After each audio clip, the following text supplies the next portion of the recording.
I spent years mixing audio before tinnitus shoved me behind the camera, and honestly, photography genres are just like music genres, with tripods. Full of stereotypes, pretension, and people convinced their taste is superior. Hi, I'm Greg, former sound engineer, now photographer, and trust me, same circus, different instruments. So let's break down photography genres through ears of someone who's heard it all before. Literally.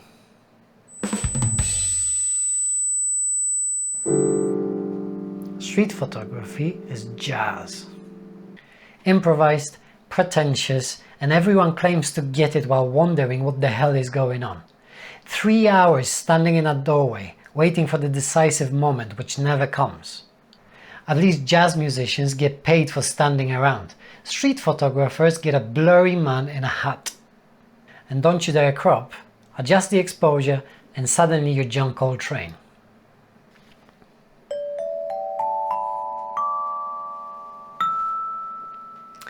Wedding photography is like pop.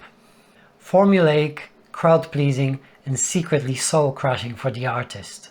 You play the hits, smile, while dying inside, and pray the drunk uncle doesn't request Wonderwall. Every wedding photographer has the same set list. Try going experimental and suddenly you're unemployed. Like pop, it's emotional manipulation, just with better lighting and more bridezillas quoting Pinterest. Landscape photography is ambient electro. Lots of waiting in miserable conditions for something ethereal that sounds better in theory. Expensive gear, obsessive weather apps. Half the time you get nothing. I once drove for 4 hours for a sunrise that looked like someone was dimming a light bulb through fog. Both make you wait in anticipation for a crescendo which never arrives. You usually return home empty-handed. Speaking of waiting, I once got so bored during a landscape shoot that I made up a lo-fi track made up entirely of camera sounds. Nikon D800 on the kick, ZF and ZFC on the snare, and Z6 for the hi-hats. Because when you can't hear properly, you start making music out of anything.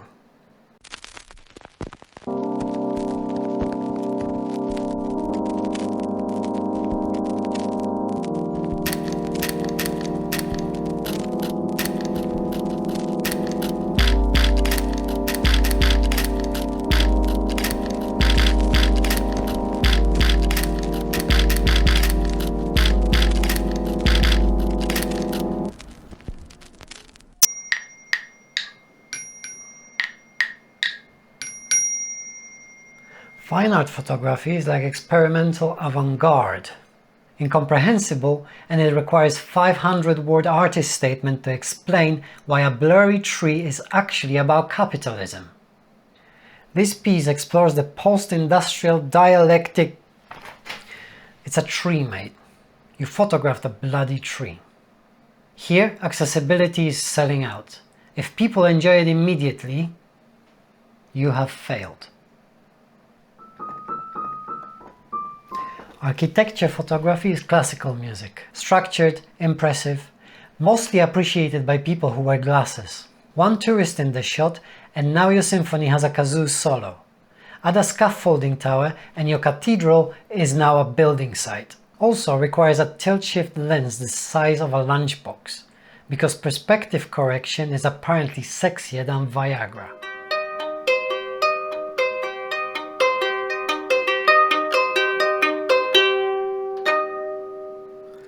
Portrait photography is your singer-songwriter.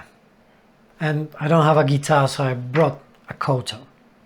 Photographers swear they capture emotion while choreographing every blink. It's like writing a heartbreak ballad when you're 15.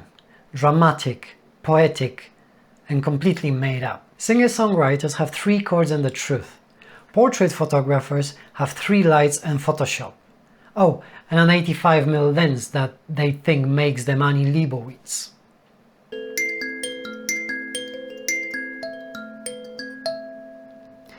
I've just roasted each genre like they are ex-boyfriends at a reunion. But here's the thing, despite the absurdities, these genres exist because people love them. Street captures life. Weddings mark milestones. Landscapes remind us the world's bigger than our screens. Fine art pushes boundaries. Architecture preserves history. Portraits show humanity. Every cliché hides a truth. And just like music, photography is much better when we stop taking ourselves so seriously. So goddamn seriously. So goddamn seriously. Besides, if you don't laugh at your own creative choices, someone else will. Trust me, I've seen your work. Got a genre comparison that I missed? Drop it down in the comments. I'll probably steal it for a sequel. And if you enjoyed this unnecessary analysis, maybe subscribe. My tinnitus thanks you for watching and not listening.